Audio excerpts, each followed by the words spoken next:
அனைவருக்கும் அன்பு வணக்கம்.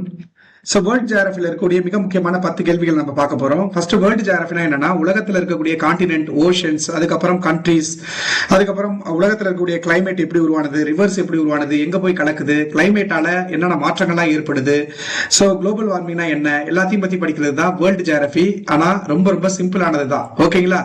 நேரம் கருதி ஃபர்ஸ்ட் கொஸ்டின் நான் போயிடுறேன். First question, the term atmospheric river is recently seen in news refers to. Atmosphere ரிவர்னா ஃபர்ஸ்ட் என்ன அப்படின்னு கேட்டீங்கன்னா, நம்மளுக்கு நார்மலா நம்ம பார்த்திருப்போம், ஒரு நதி வந்து பாத்தீங்கன்னா கடல்ல போய் கலக்கும், இதெல்லாம் நம்ம பார்த்திருப்போம். அட்மாஸ்பியர் ரிவர்னா என்ன அப்படின்னு கேட்டீங்கன்னா, ஒரு நதி மாதிரி வெப்பமண்டல ரீஜியன்ல இருந்து, அதாவது 0 டிகிரி ஈக்குவேட்டர் இருக்குல்ல, அந்த 0 டிகிரி ஈக்குவேட்டர்ல இருந்து துருவத்துக்கு நிறைய நீராவியை வந்து சுமந்து செல்லக்கூடிய அந்த காத்தை தான் அட்மாஸ்பியர் ரிவர் அப்படின்னு நம்ம சொல்லுவோம்.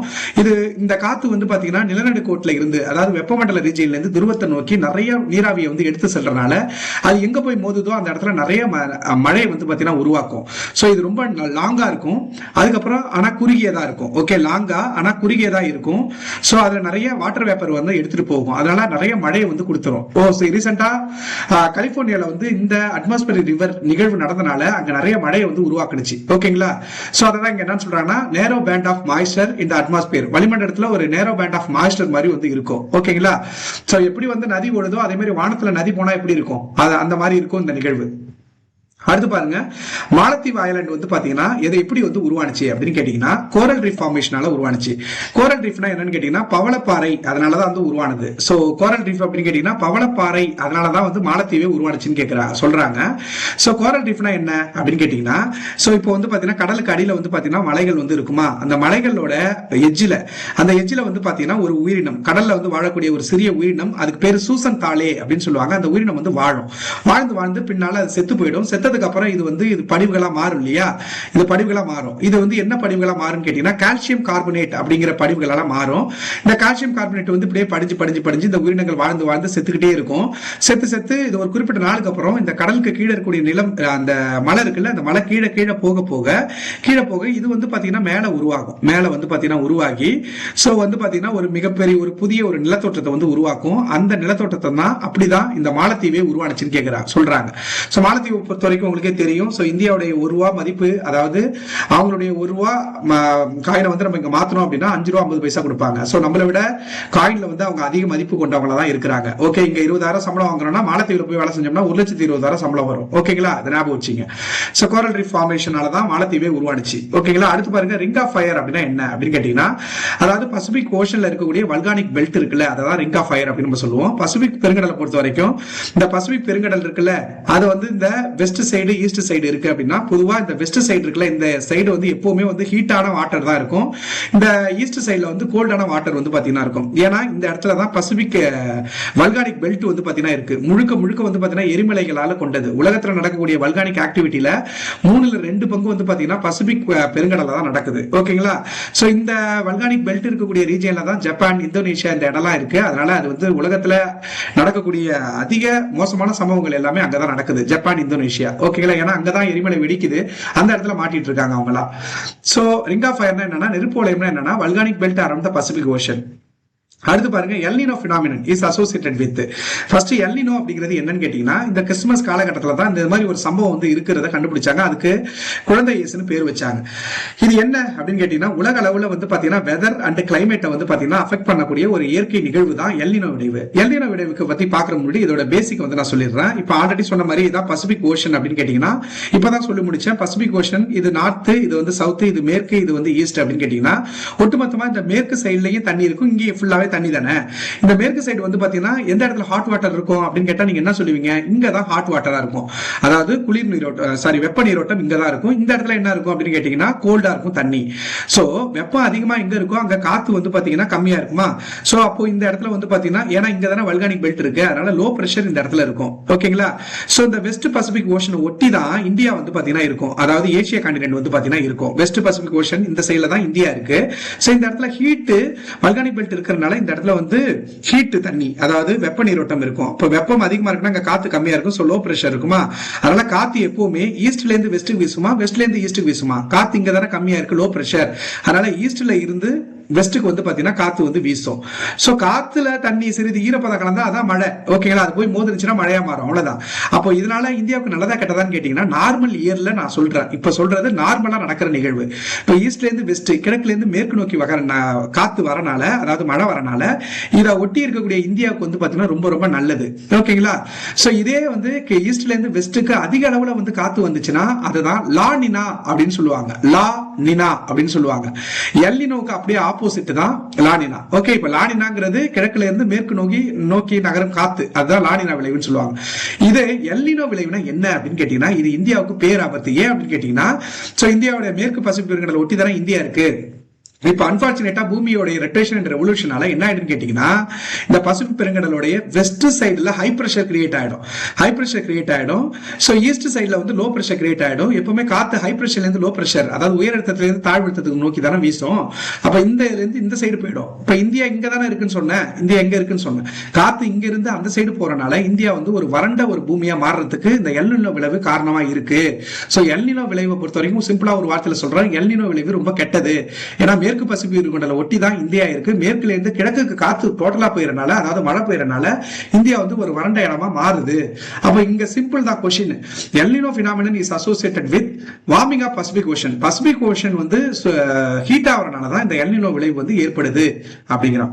சரி, இன் ஷார்ட் கடைசியா நீங்க ஞாபகம் வச்சுக்கிட்டது என்னன்னா, வெஸ்ட்ல இருந்து ஈஸ்டுக்கு வந்து பாத்தீங்கன்னா காத்து போயிடுது. வெஸ்ட்ல தான் இந்தியா வந்து இருக்கிறனால இந்தியா வந்து வறண்ட பூமி. எங்க இருந்து காத்து இங்க போயிடுச்சுன்னா இது வறண்டதா தானே மாறும். அப்ப எல்னினோ வந்து பேட் ஃபார் இந்தியா. அடுத்து பாருங்க, which of the following is not an igneous rocks? முதல்ல தீப்பாறை பொறுத்தவரைக்கும் கிரானைட், பசால்ட் பாறை. பசால்ட்னா பாறாங்கல்லுங்க, அதாவது நம்ம ரோடு போறதுக்கு வந்து இந்த கருங்கல் ஜல்லி எல்லாம் உடைக்கிறாங்களா, இது பசால்ட் பாறையில தான் உருவாகும். அப்புறம் கேப்ரோ, இதுவுமே ஒரு இக்னியஸ் ராக்ஸ் தான், முதன்மை தீப்பாறை தான். முதன்மை தீப்பாறை எப்படி உருவாகுன்னு கேட்டீங்கன்னா, இப்போ இதான் பூமி மேற்பரப்புன்னு கேட்டீங்கன்னா, திடீர்னு ரெண்டு பிளேட் மோதுதுன்னு கேட்டீங்கன்னா இந்த இடத்துல ஒரு ஓப்பனிங், அதாவது வெண்ட்னு சொல்லுவோம், இந்த வழியா வந்து பாத்தீங்கன்னா மழை வந்து உருவாகும். அதுதான் இக்னியஸ் ராக்ஸ், முதன்மை பாறை. ஓகே, அந்த இக்னியஸ் ராக்ஸ் தான் வந்து பாத்தீங்கன்னா கிரானைட், அதுக்கப்புறம் பசால்ட், கேப்ரோ. இந்த மார்பிள் இருக்குல்ல, இந்த மார்பிள் கல் நம்ம வீட்டுக்கு யூஸ் பண்றோம்ல, இது வந்து ஒரு மெட்டமார்பிக் ராக், உருமாறிய பாறை. அதாவது லைம்ஸ்டோன் இருக்குல்ல, சுண்ணாம்பு லைம்ஸ்டோன் இருக்குல்ல, அந்த சுண்ணாம்புக்கு வந்து ஓவர் ஹீட் பிரஷர் கொடுத்தோம்னா அது மார்பிளா மாறிடும். சோ மார்பிள்ங்கிறது ஒரு மெட்டமார்பிக் ராக், அதனால இது இக்னியஸ் ராக் கிடையாது. ஓகேங்களா, அது tropic of cancer passes through how many state in India. Tropic of cancer அப்படின்னு பார்க்கும்போது, சோ இந்தியா அப்படி வந்து இருக்கு அப்படின்னா, டிராபிக் ஆஃப் கேன்சர் கடகரேகை 23 டிகிரி கடகரேகை தான் இந்தியாவை சரிபாதியா பிரிக்குது. இது நார்த் இந்தியா, இது சவுத் இந்தியா அப்படிங்கிற மாதிரி நம்ம மீன் பண்ணிக்கிறோம். சோ 23 டிகிரி கடகரேகை வழியா எத்தனை ஸ்டேட் பாஸ் பண்ணுதுன்னா 8 ஸ்டேட் பாஸ் பண்ணுது. ஃபர்ஸ்ட் வந்து குஜராத் டச் ஆகும், அடுத்து ராஜஸ்தான், அதுக்கப்புறம் நடுவுல மத்திய பிரதேஷ், அதுக்கப்புறம் மத்திய பிரதேஷ்க்கு அப்புறம் சத்தீஸ்கர், அதுக்கப்புறம் சத்தீஸ்கர் அப்புறம் ஜார்க்கண்ட் இருக்கும், அதுக்கப்புறம் இங்க திரிபுரா வரும், அடுத்து இங்க மிசோரம் வரும். சோ 8 ஸ்டேட் வந்து பாத்தீங்கன்னா இது கடந்து செல்லுது. சோ குஜராத், அதுக்கப்புறம் ராஜஸ்தான், அதுக்கப்புறம் மத்திய பிரதேஷ், அதுக்கப்புறம் சத்தீஸ்கர், அதுக்கப்புறம் வந்து சத்தீஸ்கர் என்ன இருக்கு, ஜார்க்கண்ட் இருக்கு, ஜார்க்கண்டுக்கு அப்புறம் வெஸ்ட் பெங்கால், அதுக்கப்புறம் திரிபுரா, அதுக்கப்புறம் மிசோரம். இந்த 8 ஸ்டேட் வழியா தான் கடகரேகை பாஸ் ஆகுது. ஓகேங்களா, சோ அடுத்து பாருங்க, which of the following river form an estuary? First எஸ்டியூரினா என்னன்னு நீங்க தெரிஞ்சீங்க. இப்போ வந்து பாத்தீங்கன்னா ஒரு ஆறு வந்து ஓடுதுன்னா அது கடைசியா கடல்ல தான் போய் கலக்கும். இது வந்து ரிவர், இது வந்து சி, கடல்ல தான் கலக்கும். இந்த ஆறு கடல்ல சந்திக்கிற இடத்த தான் ரிவர் மவுத், ஆற்று முகத்துவாரம் சொல்லுவோம். இப்போ இந்த இடத்துல இந்த கடல், நான் எதுக்கு சொல்றேன், இந்த கடல் ஆறு வந்து கடல் வந்து பாத்தீங்கன்னா ரொம்ப அலை வந்து ரொம்ப ஃபோர்ஸா அடிக்குதுன்னா இந்த நதியால எந்த டெபாசிட்டையும் படி வைக்க முடியாது. அப்படி ஒரு நதி வந்து கடல்ல கலக்கும் போது அப்படியே போய் கலந்துருச்சு அப்படின்னா அதனால எந்த டெபாசிட் படிய வைக்காது. அப்ப அப்படியே கலக்கறனால அதுக்கு பேர் எஸ்டியூரின்னு சொல்லுவோம். இப்ப நர்மதா தபதி இருக்குல்ல, நர்மதா வந்து பாத்தீங்கன்னா அரபிக்கடல்ல தான் போய் கலக்கும். நர்மதா வந்து பாத்தீங்கன்னா இங்க இருக்கக்கூடிய அரபிக்கடல்ல கலக்கும். அரபிக்கடல் வந்து ரொம்ப ரொம்ப அதனுடைய அலைகள் வந்து ரொம்ப ஃபோர்ஸா இருக்கும். அப்ப இது போயிட்டு அப்படியே ஆசைச்சு போய் கலந்துட்டு போயிடும். ஓகே, அப்ப எந்த டெபாசிட்டும் இதை படிய வைக்காது. அப்படி டெபாசிட்டை படிய வச்சா அது டெல்டா. சோ இந்த சைட்ல வங்காள விரிகுடா பாத்தீங்கன்னா இது வந்து ரொம்ப காமான ஒரு கடல் சொல்லுவாங்க, வங்காள விரிகுடா. இப்போ ரொம்ப காமா இருக்கனால இந்த சைட்ல போய் கலக்கக்கூடிய நதிகள் எல்லாமே வந்து பாத்தீங்கன்னா இந்த சைட்ல ஒரு மிகப்பெரிய டெல்டா வந்து பாத்தீங்கன்னா உருவாக்கும், மிகப்பெரிய டெல்டா உருவாக்கும். அப்ப இன் ஷார்ட் எஸ்டியூரினா என்னன்னா எந்த ஒரு டெபாசிட்டும் படிய வைக்காது. டெல்டானா டெபாசிட்டை படிய வச்சா ஒரு புதிய வகை நிலத்தொற்ற உருவாகும், அதான் டெல்டா. அடுத்து பாருங்க, வெஸ்டர்ன் காட்ஸ் வந்து பாத்தீங்கன்னா பயோடைவர்சிட்டி ஹாட்ஸ்பாட்னு சொல்றாங்களே, ஏன் ஃபர்ஸ்ட் பயோடைவர்சிட்டி என்னன்னு கேட்டீங்கன்னா பல உயிரினங்கள் வந்து ஏற்ற ஒரு இடம். ஹாட்ஸ்பாட் அப்படின்னா நிறைய உயிரினங்கள் வாழுது. மேற்கு தொடர்ச்சி மலையை சகாயத்திரின்னு சொல்லுவோம். அந்த மேற்கு தொடர்ச்சி மலை வந்து ஒரு பயோடைவர்சிட்டி ஹாட்ஸ்பாட்டா இருக்கு. ஏன்னு கேட்டீங்கன்னா அந்த இடத்துல ஹை ஸ்பீசிஸ் டைவர்சிட்டி, நிறைய உயிரினங்கள், நிறைய எண்டமிசம், நிறைய உள்ளூர் உயிரினங்கள் வாழுது. நிறைய நிறைய பிளான்ட்ஸ் அதாவது ஃப்ளோரா, நிறைய அனிமல்ஸ் அதாவது ஃபானா, அதுக்கப்புறம் மைக்ரோ ஆர்கானிசம் நுண்ணுயிர்கள் வாழ ஏற்ற இடமா இருக்கு. அதனாலதான் இதை பயோடைவர்சிட்டி ஹாட்ஸ்பாட்னு சொல்றாங்க. அடுத்து பாருங்க, which of the following is the largest coral reef system in the world? உலகத்திலே வந்து largest coral reef system பவளப்பாறை திட்டுகள் அதிகம் இருக்கக்கூடிய இடம் எதுன்னு கேட்டீங்கன்னா கிரேட் பேரியர் ரீஃப். இது எங்க இருக்குன்னு கேட்டா ஆஸ்திரேலியாவில் இருக்கு. அங்கதான் கிட்டத்தட்ட 2900 கிலோமீட்டர் கிட்ட பவளப்பாறையால மாலத்தீவு உருவானது எப்படின்னு சொன்னல, அந்த மாதிரி பவளப்பாறை திட்டுகளை வந்து நீங்க பார்க்க முடியும். அது பேர் கிரேட் பேரியர் ரீஃப். அடுத்து பாருங்க, காஸ்ட் டோபோகிராஃபி. காஸ்ட் டோபோகிராஃபினா என்னன்னு கேட்டீங்கன்னா, காஸ்ட்னா ஃபர்ஸ்ட் சுண்ணாம்புன்னு அர்த்தம், டோபோகிராஃபினா நிலத்தோற்றம்னு அர்த்தம். சோ சுண்ணாம்பு நிலத்தோற்றம், சுண்ணாம்பு பாறை இருக்கக்கூடிய இடத்துல சில நிலத்தோற்றம் உருவாகும். ஃபார் எக்ஸாம்பிள் வந்து பாறைகள் வந்து பாத்தீங்கன்னா igneous rock, sedimentary rock, metamorphic rock, தீப்பாறை, படிவு பாறை, உருமாறி பாறைன்னு 3 வகை, நிறைய வகையை பார்த்திருப்போம். இப்ப சுண்ணாம்பு பாறைனா என்ன அப்படின்னு கேட்டீங்கன்னா, ஒரு இடத்துல சுண்ணாம்பு பாறை அப்படின்னு கேட்டீங்கன்னா முழுக்க முழுக்க கால்சியம் கார்பனேட் கொண்ட பாறைகளை சுண்ணாம்பு பாறைன்னு சொல்லுவோம். இப்ப சுண்ணாம்பு பாறையை பொறுத்த வரைக்கும் மேல வந்து பாத்தீங்கன்னா மழை பெஞ்சதுன்னு வச்சுங்களா, இந்த சுண்ணாம்பு பாறை வந்து ஈஸியா வந்து டிசொல்யூஷன் பண்ணும், உள்ள வந்து இது ஊடுருவும். இப்படி ஊடுருவி போய் அது வந்து நிறைய அரித்தல் வேலையை செய்யும். அப்புறம் அது போய் படிய வைக்கும். அரித்தல் மற்றும் படி வைத்தலால் உருவாக்கக்கூடிய நிலத்தோற்றத்தை தான் காஸ்ட் டோபோகிராஃபி. இது மெயினா வந்து சுண்ணாம்பு பாறையில மட்டும்தான் சுண்ணாம்பு பாறையால் ஏற்படுத்தக்கூடிய நிலத்தோற்றம் ஏற்படும். இன்னொரு விஷயம் நல்லா ஞாபகம் வச்சுக்கணும், என்னன்னு கேட்டீங்கன்னா, இப்போ ஒரு பாறை இருக்குன்னு சொன்னேன் இல்லையா, அந்த பாறை இருக்கு. இப்போ இதுதானே நம்ம இங்கதானே மனுஷன் வாழ்றோம், இப்போ மழை பெஞ்சு இது உள்ள போய் இந்த கிரவுண்ட் வாட்டரால தான் நிறைய நிலத்தோற்றம் உருவாகுது. என்னென்ன நிலத்தோற்றம் உருவாக்குன்னு கேட்டீங்கன்னா, சோ உள்ள போயிட்டு என்னென்ன நிலத்தோற்றம் எல்லாம் உருவாக்குன்னு கேட்டீங்கன்னா, இந்த தண்ணி ஊடுருவ தண்ணி போய் திடீர்னு சோ ஒரு ஒரு என்ன சொல்றது, திடீர்னு இந்த இடத்துல வந்து பாத்தீங்கன்னா ஒரு சிங்க் ஹோல் அப்படிங்கிற மாதிரி, அதாவது சிங்க் வச்சா எப்படி இருக்கும் அந்த மாதிரி வந்து உருவாக்கும். அதாவது உடைச்சி ஒரு சிங்க் கீழே தொங்குற மாதிரி வந்து பாத்தீங்கன்னா நிலத்தோற்றத்தை உருவாக்கும். ஓகேங்களா. இதே ஃபார் எக்ஸாம்பிள் இதுக்கு மேல வந்து ஒரு ரோடு இருக்குன்னு வச்சுங்களா, திடீர்னு போயிட்டு இருக்குது வந்து பாத்தீங்கன்னா இந்த மாதிரி சுண்ணாம்பு பாறையில தண்ணி ஊடுருவி அந்த கிரவுண்ட் வாட்டர் வந்து அந்த நிலத்தோற்றத்தை உருவாக்குது. இப்ப என்ன ஆகும், கார் இது உள்ள விழுந்துரும், புரியுதுங்களா, வெடிச்சு விடுறதெல்லாம். பொதுவா இந்தியாவில இது மாதிரி நடக்காது. பால்கன் பெனின்சுலா இருக்குல்ல, பால்கன் தீபகற்பம், யூரோப் காண்டினென்ட்ல இருக்கக்கூடிய பால்கன் அப்படின்னு ஒரு இடம் இருக்கு. அந்த இடத்துல அதோட மேற்கு சைடுல ஆர்டியாட்டிக் கடல், அப்புறம் கிழக்கு சைடுல பிளாக் சி, கீழே சவுத் சைடுல பாத்தீங்கன்னா மத்திய தரைக்கடல் இருக்கும். அந்த ரீஜன்ல இது அதிகமா நடக்குது. காஸ்ட் டோபோகிராஃபி வந்து அங்கதான் அதிகமா இருக்கு. ஓகேங்களா. சோ லைம்ஸ்டோன் சுண்ணாம்பால ஏற்படக்கூடிய நிலத்தோற்றத்தை காஸ்ட் டோபோகிராஃபின்னு சொல்லுவாங்க. சோ அதுக்கப்புறம் பாத்தீங்கன்னா இந்த சிங்க் ஹோல் அப்படின்னா இந்த மாதிரி வந்து ஒரு ஃபனல் ஷேப்ல வந்து ஒரு பள்ளத்தை வந்து உருவாக்குனா அது பேர் சிங்க் ஹோல். இதே கொலிஷன் சிங்க்னு ஒண்ணு சொல்லுவாங்க. அது என்னன்னா திடீர்னு வந்து பாத்தீங்கன்னா ஒரு கிண்ண மாதிரி, அதாவது ஒரு வெசல் மாதிரி வந்து பாத்தீங்கன்னா ஒரு பள்ளத்தை ஏற்படுத்தினா அதுக்கு பேரு கொலிஷன் சிங்க். இதுக்கு இன்னொரு பேர் தான் டொலைன் அப்படின்னு சொல்லுவாங்க. இப்ப இது ரெண்டும் ஒரே இடத்துல இருக்கு அப்படின்னா அதுக்கு பேரு வேலி சிங் அப்படின்னு சொல்லுவாங்க. பள்ளத்தாக்கு பள்ளத்தாக்கு குழியல் அப்படின்னு சொல்லுவாங்க.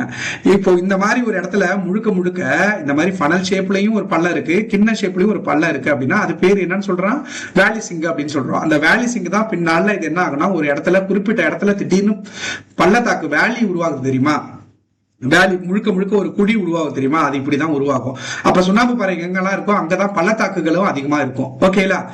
சோ அதுக்கப்புறம் இது படிய வைக்கிறனாலையும் சில லேண்ட்ஃபார்ம் உருவாக்கும். அதுக்கு எக்ஸாம்பிள் என்னன்னு கேட்டீங்கன்னா, சோ இப்படி ஒரு நிலத்தோற்றம் இருக்கா, சோ அது போய் என்ன ஆகும் அப்படின்னா இப்படி மழை வந்து உள்ள போய் போய் போய் கிரவுண்ட்ல படுமா, இந்த கிரவுண்ட்ல இருந்து அப்படியே வந்து ஒரு பாம்பு குத்து மாதிரி மேல வந்துச்சுன்னா அதுக்கு பேரு ஸ்டாலக்மைட் அப்படின்னு சொல்லுவாங்க. ஸ்டாலக்மைட் அப்படின்னு சொல்லுவாங்க. ஓகேங்களா. என்னது இதுல எழுத மாட்டேங்குது, இந்த சைடுல நான் எழுதுறேன். ஓகேங்களா. சோ மழை தண்ணி உள்ள போய் கீழே கிரவுண்ட்ல இருந்து மேல கத்தி மாதிரி வந்துச்சுன்னா அதுக்கு பேரு ஸ்டாலக்மைட். இதே மேல சீலிங்ல இருந்து கீழே கத்தி தொங்குற மாதிரி இருந்ததுன்னா அதுக்கு பேரு ஸ்டாலக்டைட். ஸ்டாலக்டைட் அப்படின்னு சொல்லுவாங்க. இப்போ ஒரு இடத்துல கீழே இருந்தும் கிரவுண்ட்ல இருந்தும் ஸ்டாலக்மைட் ஃபார்ம் ஆயிருக்கு, மேல இருந்தும் ஸ்டாலக்டைட் ஃபார்ம் ஆயிருக்கு அப்படின்னா இது ஒரு பாக்குறதுக்கு பில்லர் மாதிரி இருக்குல்ல, அததான் பில்லர் அப்படின்னு சொல்லுவாங்க. சோ இந்த ஸ்டாலக்டைட், ஸ்டாலக்மைட், அப்புறம் பில்லர் இது எல்லாமே டெபாசிஷன், அது படிய வச்சனால உருவான நிலத்தோற்றம். அப்ப எரோஷனாலையும் வேலி சிங்க் ஹோல், டோலைன் இதெல்லாம் உருவாகுது, படிய வைத்தனாலே உருவாக்குது. அப்படி உருவாக்கக்கூடிய நிலத்தோற்றத்தை தான் காஸ்ட் டோபோகிராஃபின்னு சொல்லுவாங்க. இது சுண்ணாம்பு பாறை இருக்கக்கூடிய இடத்துல மட்டும் தான் நடக்கும். அது இல்லாம அதுல இருக்கக்கூடிய கிரவுண்ட் வாட்டரால ஏற்படுறது. நன்றி, வணக்கம். ஏதாச்சும் டவுட் இருந்ததுன்னா கமெண்ட் பண்ணுங்க. இது எல்லாமே most important concept oriented world geography questions.